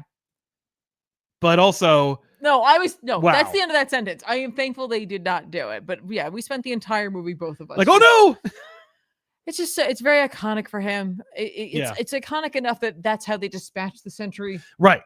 Like, they're like, oh, wait a minute. Yeah, and then like never brought him back. I mean, they did in that Yeah. like in that Jeff Lemire book where it was just a ripoff of Captain Marvel. And then Yeah. Now there's a girl Sentry because and everyone remembers that because of how good they did it. But whatever. Sentry's in it and he's great. Yes. The actor who plays him is great, especially knowing that it was supposed to be Stephen Yeun, and then he was like, I'm not doing that, and then left. But the guy who replaced Lewis Pullman, did a really, really nice job. Mhm. And I was a fan. Like I liked his interaction and interplay with the characters really worked. Oh, and that's really what it was. This is simultaneously a theme-driven plot, but also a very character-driven Mhm. plot. Every one of these characters has something that they're working through. Mhm. And I don't know who looked at this and went like, these can all go together. Yeah. All these characters all need of these this. characters would be really helped out if they actually cared, like if they had each other. Yeah. Like, yes, Mhm. please just put them all together. Well, and also like each of them, it's so fantastic because you get to have all this enjoyment of the movie. You get a fun action adventure movie that has heart and grit, Mhm. but also you have a fun Marvel movie, and also you have the building of the universe, and also you have this meta commentary about like, here's a group of people who are all kind of aimless and don't know what to do with themselves, like the MCU itself. And we're going to talk about that. And I'm like, that's really awesome that you're able to like be self-reflective, and through your journey of realizing like, we don't know where to go. Yeah. We don't know what to do. Yeah. You found a new franchise. Yeah, you found right on the cusp of a multiversal war where everything's going to get destroyed. Well, but which it makes me sad that like Doomsday is like second to next. Like, I wish Doomsday was 5 years from now. Yeah. You know? I know. I know. Incidentally, the post-credit scene was filmed on the set of Doomsday months ago by the Russos, and they knew to shoot, like they were like, oh, we'll shoot it for Thunderbolts. Like it was a sequence that they just made for this, which I'm like, good. That's cool. And also I like that because like there's costume upgrades, and I'm like, oh, that's cool that like we got like closure, or not closure, but consistency. Yes. Is branded consistency. Very much so. So yeah, as far as spoilers go, I mean, there's not really much to spoil outside of like just the asterisk, because the rest of it's just a movie. Like, you know, as far as your review is a really amazing movie that does have an undercurrent of mental health without beating it over the head. Like a lot of times you'll see that where they want to lean into mental health, and it feels like sometimes it's like, I understand. Yeah. We've all struggled with, or we've had some relationship with. This movie was just like, that's what it's about. I don't need to hit you over the head with it. No, that's what it's about. Also, your mental health isn't a superpower or magic or easily cured by the power of friendship or anything like that. It's not the Predator. No, it's solved with like work and discovery, and it's not really solved and by talking to people. Yeah, like that sequence between Yelena and Red Guardian. Oh my God, yeah. Like it's just so phenomenal. We're like, you know, we've been watching Yelena be really upset about her sister's death forever, and starts since she was introduced. Yeah, but it really starts to coalesce as to why. Yeah. In this film, especially when she's talking with Red Guardian. Yep. You know, when she's just like, you weren't there, and I'm like, it's like heart-wrenching. Yeah. It's completely heart-wrenching. It's so raw and real. They're just on the streets of New York. It's such a thing to happen. Oh, there was a great moment where like they're bearing their souls, and then that woman walks past them and she's like, what the fuck? Yeah. That is like, excuse me, I have to go to work. That made me laugh out loud. Yes. Was just because it wasn't played for laughs. Nope. There was no, it wasn't like Ant-Man Quantumania where everyone's like, we're all cartoon characters. Like she had this look like, no, like she barely noticed them, but also like, that is like, New York. Keep like it together. Like there are a zillion stories being told. Like your story's not more important than mine. Exactly. Like she has a AAA title story going on, and also these people in costumes are crying. It's amazing. I was just like, that's really funny and Yes. like so frankly delivered. And I know it's like I'm harping on a literal 3-second sequence, but also damn. Everybody's great. But it's things like that are in this film that you could pay attention to because you weren't spending most of your time being like, what the hell? Is this even worth it? You're trying to find something. It's just No, everything really just gelled and came together. And I really love the fact they didn't lean into it just being Bucky's movie. No. Because obviously Bucky is one of the larger characters. He's been in every phase. Yes. So it would be easy to just kind of be like, oh, well, Bucky's here. Yeah. Let's just let him kind of carry the movie. And that is not what happens at all. No. And in fact, yes, it is Florence who is our main protagonist. Yeah. But the supporting cast is just that. They all are supporting this movie overall. It's not just like, oh, it's really about her and her relationship with Red Guardian. It's about her and her relationship with herself. That's right. No, Red Guardian is a character in it, but it's not like we watch the two of them reunite or anything. They do, but it's not about that. No. That's an element. That's one other element of her life. And I'm like, that's really cool. Like, wow. And it's really nice too that it comes before another moment in which he thinks that she's gone. Yeah. Like they reconcile and then that happens. And I was like, I really appreciate that because it's been so overdone where it's like, oh, I didn't realize what I should have said to you until you were gone. It's like, no, it's just yeah. Oh, Julia Louis-Dreyfus gets something to do in this movie, which I thought was really fun. Val's been a weird character that's been like hard to, I don't know. I'm like, what are you doing with this character? Like, why'd you introduce her in the first place? And I it's felt like similarly. And I don't know if they necessarily did it, but like she's here, and I like the idea of her kind of being a Victoria Hand kind of character now. 100%. 100% Victoria. And Victoria Hand would have been great in this movie, but like she's dead and she was introduced in S.H.I.E.L.D. Yeah, no, she's definitely that vibe.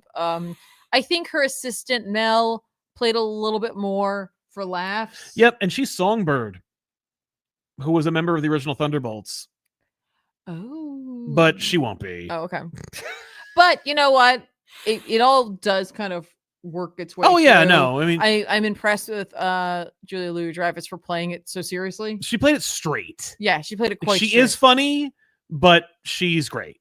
Like, I mean, just I love watching Julia Louis-Dreyfus do anything. So it was great to see her play this. And she's great, and she's also hilariously human. Like, there's sequences, where she like you can imagine characters like her, and I've seen them in movies like this where she's at the impeachment committee and she's just like, I'm untouchable, and then the hard cut to her being like, we gotta fix this right now or I'm gonna go to jail. Yes. And I'm like, that's awesome. Like, it's just like, it's so she is indicative of like real life politics where it's like, it is not clandestine, it is not like an Ocean's 11 movie. Like, either I screw up and I succeed or I screw up and I fail. Yeah. And it's really a flip of the coin to figure out which one it is for me. Yeah. 100%. So, she's like, she's not a super villain. No. She's just an asshole. Yep. And I mean, that's what this movie's about. Yeah, it's about a bunch of jerks. I mean, except for Red Guardian. Except for Red Guardian, he's wonderful, and I don't care. But yeah, he is delightful. He's just David Harbour's amazing. Taskmaster taken off the table pretty quickly in this film, but then when you just see the personalities we're left with having John Walker and having Ghost and having Yelena. There wouldn't have been enough room. No, it's true. To then also have Bob show up. There just wouldn't have been enough room for another character in that early getting to know you kind of phase, because 3 of those personalities are huge. Right. They're all very large. They're larger than life, and you want to give them a little room to breathe. Yes. So like, as we were starting to I was like, I get it. I get why you're like, someone's got to go. Yeah. I thought that Sentry was going to rip Taskmaster in half because I knew Taskmaster wasn't making it out of this movie. Right.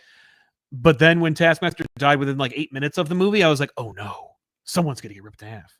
Someone's getting ripped in half. And it's going to be a character I care about. And it's too bad because I kind of like Taskmaster's mask.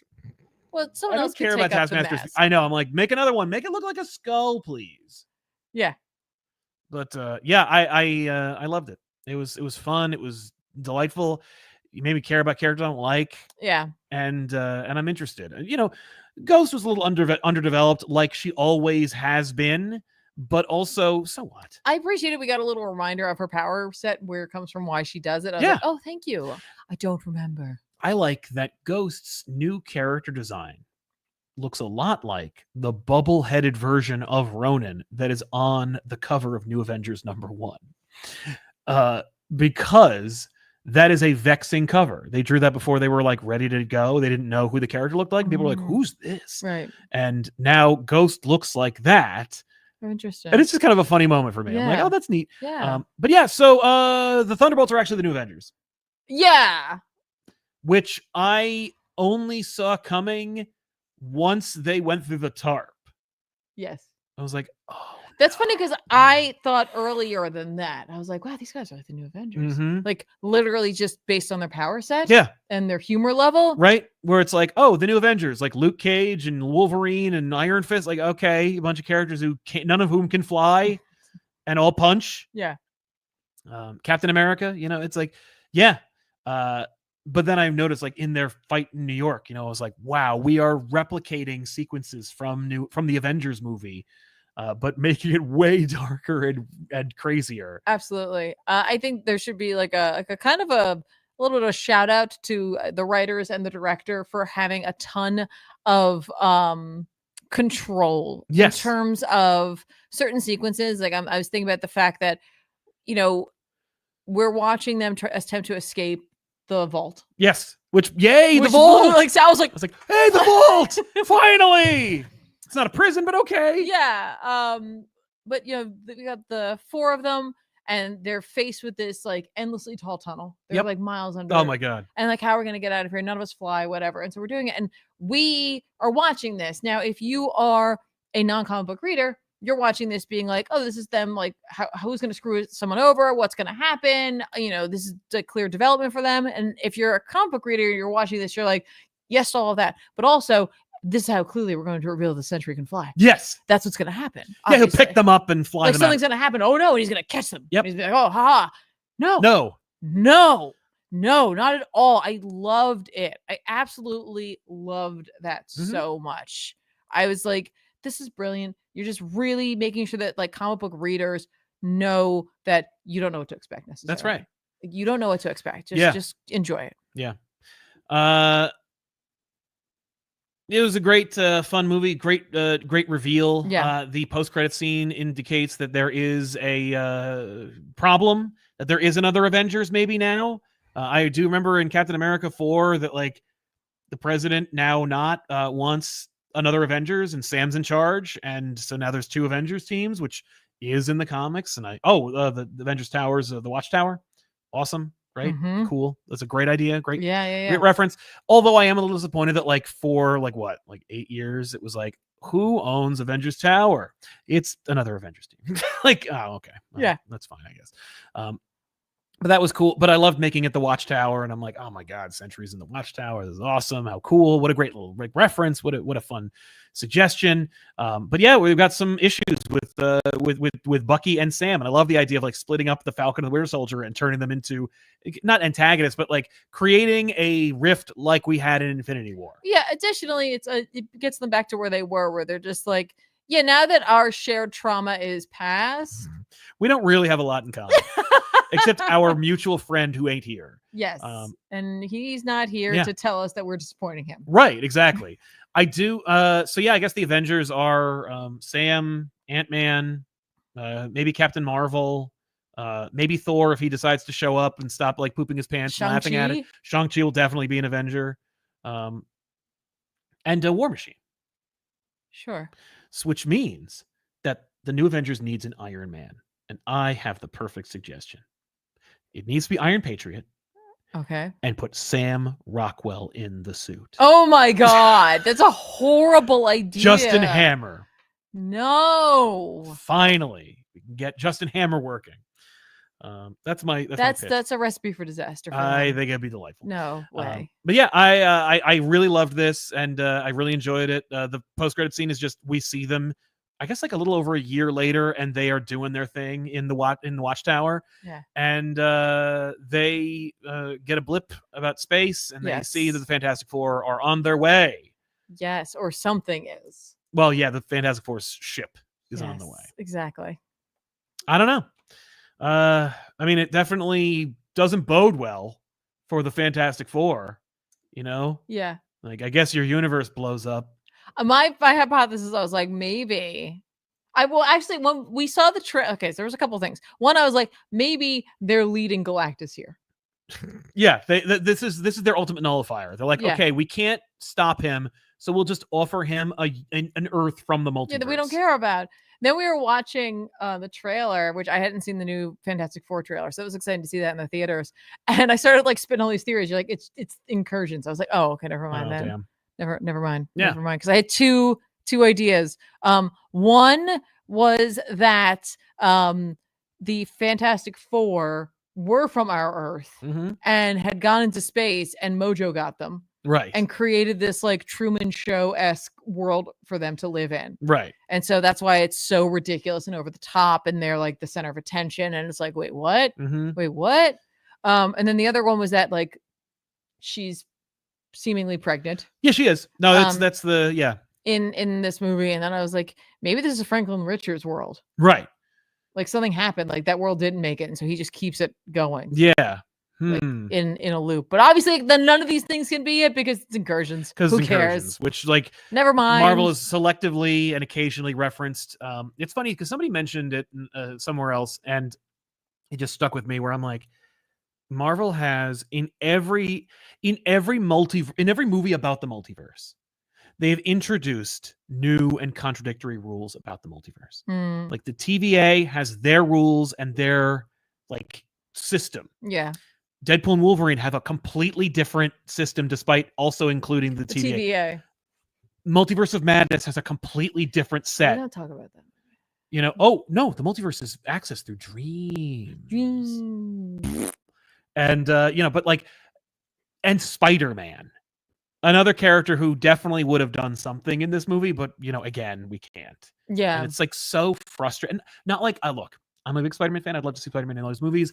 I do think Spider-Man would overshadow this movie, and I'm glad he's not in it. Although it would have been really fun if he had if he had shown up at the end and joined the team, but it would have overshadowed it. I completely understand that. Hey, here you guys taking applications, right? Like, or he's like, I'm the only one who is an Avenger. Red Guardian would be like, oh, it is Spider-Man.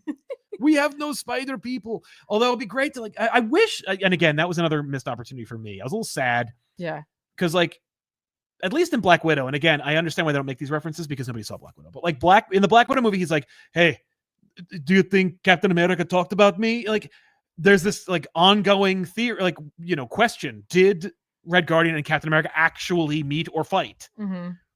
Bucky could answer that question, and that doesn't come up. Well, and I said to Sal, I have a feeling there's probably more to that scene because there's no way that David Harbour didn't like riff. Yeah, yeah, and I would have loved to have seen that, but like. I would also love for him to talk about like, oh man, like we need Crimson Dynamo on team. He like Iron Man, but bigger. That would be great to see. Like, I would love that, or like, oh man, we need Big Bear. My old team, we had Big Bear named Ursa Major. He just Bear Man. Like we know no one turned into anything. We don't have Werewolf. I'm wondering how people who are fans of the actual Thunderbolts team felt about where the name came from. I'm sure they were disappointed. To me, it was charming. Yeah. Charming AF. I like lived for Yelena's embarrassment of her father. Yep. Like lived for it in that movie. Yeah. So good. That's so great when he shows up in the limo and I'm like, oh, here we go. Yeah. Burp, burp, burp. That was great. Great stuff. I loved it. I was just actually like, yeah, endlessly charming and fun. Made me like John Walker. Yeah, that's a hard thing. I don't like John. It's not like I would want to hang out with John Walker, like, but I like watching it. Getting to know some of these characters and getting inside their heads, it was helpful. It was good to see. And they don't do it for everyone. Yeah, like we only see 2 of them. Right. No, well, I guess 3 because Bob. Yeah. Like when we see some of their tragic pasts. We only do it for 2. We don't have to do every single person. No, and I'm glad we didn't. The tragic past of Red Guardian. We don't see Ghost. the tragic past of Ghost. We know what happened to Bucky. You're right. Is why we just get that reference. Yeah. Yeah. Yeah, we're good. We have a whole movie about it. It was so good. Oh, yeah.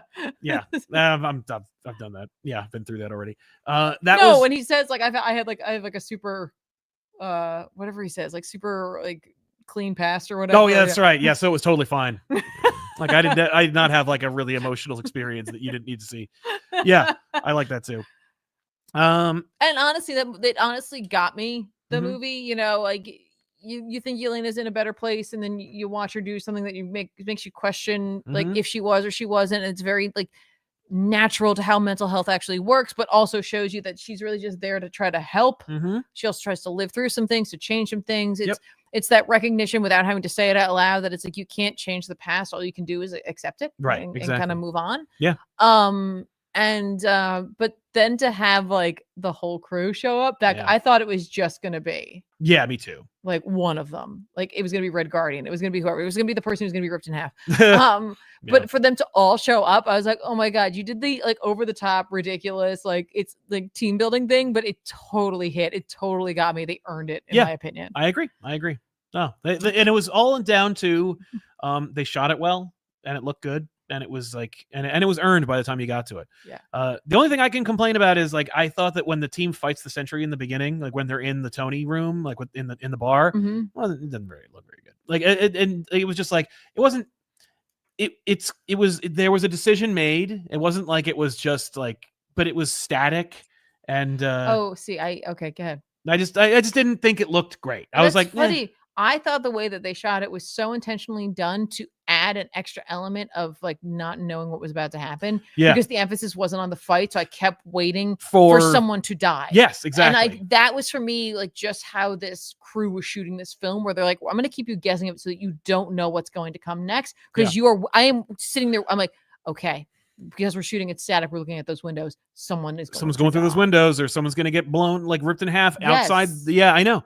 And someone does go through those windows. Yeah, but then comes back. Then comes right there. It's fine. Yeah.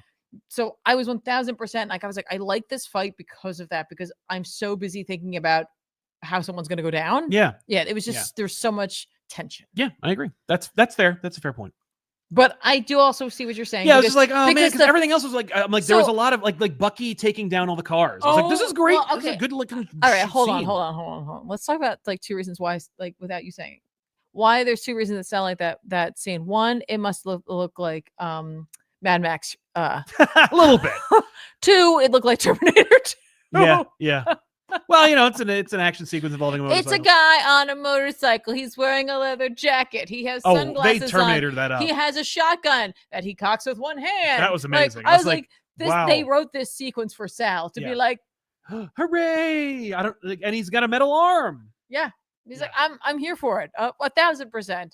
I really loved the opening, like narration and sequence with Yelena. Mm-hmm. Because if you're paying attention, first of all, Marvel show loves the hallway ever since Daredevil. But I really liked the subtle foreshadowing, emphasis on the shadowing when she's fighting down the hallway.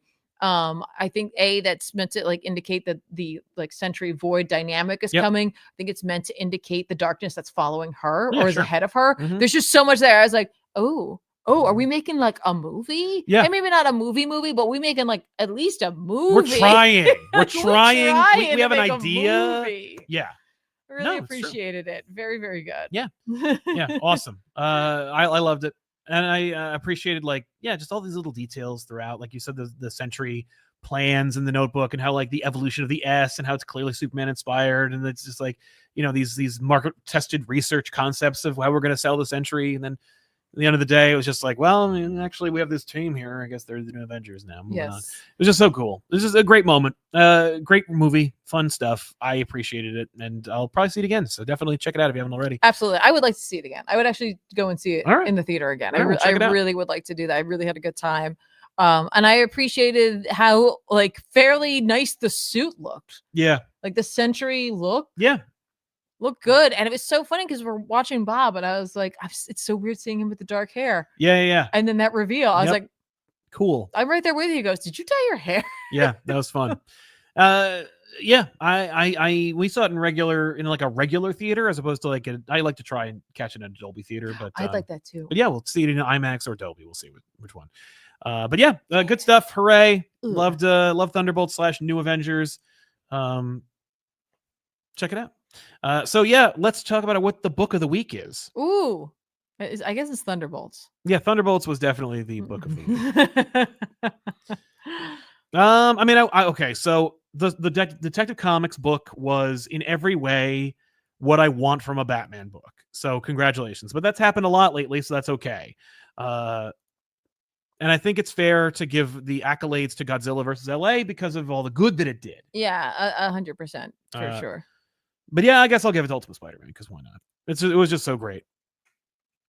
Hooray. And special shout out to Hellhunters. I didn't.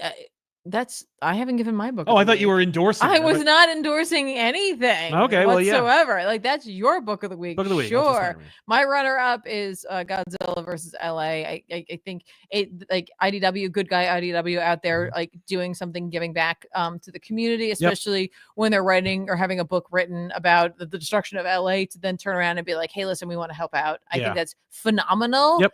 And I understand that the comic book industry isn't always famously the most wealthy industry. No. So for them to do that, I think is an incredible gesture. I agree. That said, for right now, I absolutely am going to have to give it to Hellhunters. The close to this, Hellhunters number 5, I thought it was just such a strong book. Yes. Overall, it impressed me every issue, and I really liked how this all wrapped up. This book feels very cinematic. Very cinematic, and I really enjoyed it. That's great. I love that. So now we're going to get into our super chats. So let's do that, and then we'll recommend comics. Tea Time 480. I think Thunderbolts might be the best comic book movie to come out since The Batman for me. Nice. For me, yeah. Batman was great. Seeing Hellhunters, seeing Thunderbolts, I was so very much in a headspace of this is one of the best comic book movies I've seen in a long while. And yeah, I enjoyed, the Sam Wilson movie. I did. Yeah, that was fun. I had fun. We had fun seeing that. I had fun, but this movie just struck a chord where I was like, oh, I like the mental health stuff for sure. Oh, yeah. But I liked the team over everything else. Like I liked having that, like, here's the theme. Well, that's the thing. Like, now let's apply the heroes. That's what we want to see. Like, I don't want to see a Ghost movie, but I would watch a movie where Ghost is a member of a team. Like, let's do that. Let's live in this world. We've gone far beyond the tent poles of let's make Thor 6. Thor's an Avenger now. Yeah. Just put Thor on an Avengers movie. It's a less of a hassle for everybody. Yeah, I agree. You don't have to try and figure out how to make Thor work. Yeah. Just put him in a friggin' team movie. Lex of Power saying Ultimate Spider-Man has been amazing. Recently, I've been reading all of Krakoa. I'm getting to Hellfire Gala number 1 and going onward. Nice. Oh man, enjoy. Yeah, very excited for you. Kirk Pectus, I loved all the characters except Val. I get it. She's doing a great Tulsi Gabbard impression, but I hate Tulsi or Tulay, and I got on my nerves. I will see again. I don't think that was what that was, but okay. You know what? The movie is up for interpretation, so knock yourself out. Absolutely. T-Time 480 said, loved your recent conversation with Tom King. Thank you. Too. That was a good episode. And if you haven't already checked it out, there is a full-on, like, hour-and-a-half long chat with Tom King on this channel. It is available. It's the most recent video we dropped. Go check that out. If you Do not be intimidated by the length of it. It goes so fast. It's so much fun. Yeah. Comic Dog reading all of Hellhunters. Thanks, Tiff. Yeah, you're welcome. That's great. Name says, tell Sal that the All In Initiative is named after the annual AEW PPV because WB has a big TV deal with AEW and has published AEW stories in books. Okay. Scott Snyder told me 4 years ago that they're calling it All In because they were going all in on this initiative because, like, he was putting all of his cards on the table, but that's fair. I read that in caps. No, I spoke. That was how it was meant to be read. Oh, Girk Pectus, I can't stand that dumb trope of I'm such a bad person because I offed bad people. I'm so bad. Glad they didn't do that. All the characters did horrible things. I get that. Yeah, I hear you. Arduit saying DC firing Resurrection Man by Round V. Great, absolute is amazing. Martian is so fun. Finished Nice House Volume 2. We Are Yesterday is fun. CPOP, woo! Woo! Thank you, man. Yeah, DC is really cooking. I'm glad. Yeah. They're being very creator focused. I'm glad they're doing that. For sure. Nelly says, hey guys, apparently Mark Bagley goes to the same comic book store as me. And I got him to sign my copy of Ultimate Spider-Man for a free comic book day. That's awesome. That's amazing. Well done, sir. That's fun to find out. Yeah, I love that. Bear Farmer says Free Comic Book Day was great. By the way, thank you, Bear Farmer. The DC half was super fun and has me excited for this soup story. The Absolute half had me interested. The last page reveal made me chuckle, but I'm down. Marvel just has me worried about the new events. Yeah, I haven't finished reading them yet, so I didn't want to jump into them yet. As far as talking about them, right. I didn't want to like say what I didn't know. But yeah, I will get back to you on that. Mm-hmm. Cat Lawyer with the Benefit Treats. Please invite Godzilla on the show. He's right there. He's on the set somewhere. Oh yeah, I see him. He's over there. Yep. Mr. Godzilla. Hulkzilla. Hey, that twist in Ultimate Spider-Man is a fun twist on the Green Goblin mythos, and it works so well. Oh, that's very true. I It like is, that. Yes. Bear Farmer back again. Thank you so much for your generosity. Picked up Flash 20 free comic day. Oh, that's right. This is the one with the geese. Thank you. Which the were geese. not hurt. And I'm glad The they geese were they not worked hurt out. for this super chat to happen. Exception to the rule, will you guys do Marvel Knights of the Century by Paul Jenkins on back issues ever, especially now that Censor's in the MCU? Yeah, I should probably try and do that. We have that book. I would like to try. That'd be fun. Dunk Pacino says Ultimate Spider-Man was great. Could Mysterio be using the amulet of Agamotto? Same eye in box design and is piercing the Maker's Lie. 616 amulet dispels illusions. That's true. That'd be cool. I'd like that. I like the play on Mysterio be like having his illusions or having their illusions and then also getting rid of illusions, like seeing through the illusions. Like you can't fool the illusionist. Exactly. Nikki T, it would be hilarious if Spider-Man 4, both teams come to him at the end and butt heads to get him to join. Or they don't want him. Yeah. You can have him. Right? Oh, God. He also goes on to say, Yelena and Sentry were a surprisingly sweet duo, and I liked how she found some purpose protecting him until the reveal of his powers. Yeah, I agree. The infamous Mike Manhattan says, have you seen the trailer for Tim Seeley's Revival? What? Oh, really? Oh, no. You loved Revival. No. I didn't. Oh, man. We'll have to see that. Yeah. Wait, I can't tell if you're being funny. No. Oh. And Anta Duhar says, super sticker. Thank you very much for your thank you. fun sticker. And yeah, I guess that's it, right? Have we talked about everything? No. Oh. Tevi Smolka says, speaking of Century, will you cover New Century? I don't know about New Century, but certainly a Century will be covered. There will be a Century. Oh, I went away. Mm-hmm. I did it. I fixed it. Yay. Hooray! Way to go. I did it. So if you want to watch more, you should definitely check out twitch.tv/compop or youtube.com/compopplays to watch Timmy play video games. Check out back issues on Wednesdays at youtube.com/compop. And of course, stay here on ComicPop Returns for more videos, including live streams and interviews and other comic book related videos you can find. If you like this video, subscribe to the channel, click the bell for notifications so you know when we go live, which is typically on this show Monday nights around 6:30 p.m. Eastern Standard Time. Thanks to Jeff Thorne for coming on the show and giving his insight. I do appreciate it so much. We always appreciate you being a friend of the show and this channel, and we will see you guys next time with another episode. Thanks to our super chatters for sponsoring today's show, and thanks to the chat for being super cool and respectful. See you next week. Bye, everybody. Bye.